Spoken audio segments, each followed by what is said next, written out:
एक शाम प्राची टीवी पर सीरियल देख रही होती है। तभी उसकी सास वहां आती है। अरे सीरियल में तो ऐसे मग्न है जैसे आज रात का खाना पड़ोसी आकर बनाएंगे। मुझे पता ही नहीं था आपने अपने बेटे की शादी पड़ोस में भी की हुई है। हैं? मतलब? मतलब इस घर में सारा काम बहू ही करती है, आप तो सिर्फ खर्राटे मारती हैं।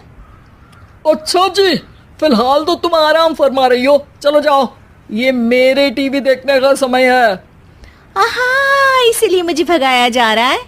सॉरी, अब तो बिल्कुल नहीं जाऊंगी। प्राची की इस बात पर दोनों सास बहू के बीच टीवी रिमोट के पीछे बच्चों जैसे छीना झपटी शुरू हो जाती है, जिसके बीच श्लोक भी काम से घर वापस आ जाता है। हाँ, आज मेरी चूहे बिल्ली की जोड़ी किस बात पर झगड़ रही है? अरे तेरे बीवी मुझे टीवी ही नहीं देखने दे रही। अरे तुम्हारी मम्मी मुझे खाना बनाने के लिए फोर्स कर रही है। अरे वाह, ऐसे बेतुके रीजन पर तो बच्चे भी झगड़ा नहीं करते। अरे मुझे कुछ मत बोल, सब इसने ही शुरू किया है। हाँ हाँ, जैसे आप तो बहुत दूध की धूली है ना। अरे बस, दोनों चुप। प्राची जाओ, खाने की तैयारी करो। और माँ तुम छोड़ो, तुम्हें क्या बोलूं, शांति से अपना सीरियल देखो। मुझे दोबारा लड़ने की आवाज सुनाई नहीं देनी चाहिए। ऐसा बोलकर श्लोक वहां से चला जाता है, जिसके पीछे पीछे प्राची भी कुछ न कुछ बड़बड़ाते हुए रसोई में चली जाती है। हाँ हाँ, सासू जी को तो कुछ बोलेंगे ही नहीं, बस मुझ पर ही हुक्म चलता है, खाना बनाओ, जैसे मैं इनके घर में खाना बनाने के लिए आई हूँ।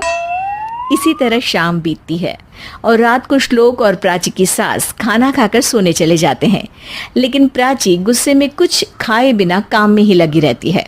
इस घर में किसी को घंटा फिक्र नहीं पड़ता, मैं खाऊं या भूखी रहूं।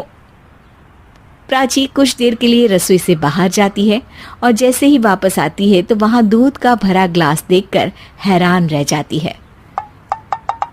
फिक्र पूरी है, बस दिखाना नहीं है। प्राची दूध पीकर सोने चली जाती है और अगली सुबह एक बार फिर सास बहू का कार्टून नेटवर्क स्टार्ट हो जाता है। ये तुमने ही किया है। अरे अजीब जबरदस्ती है, मैं बोल रही हूँ मैंने कुछ नहीं किया।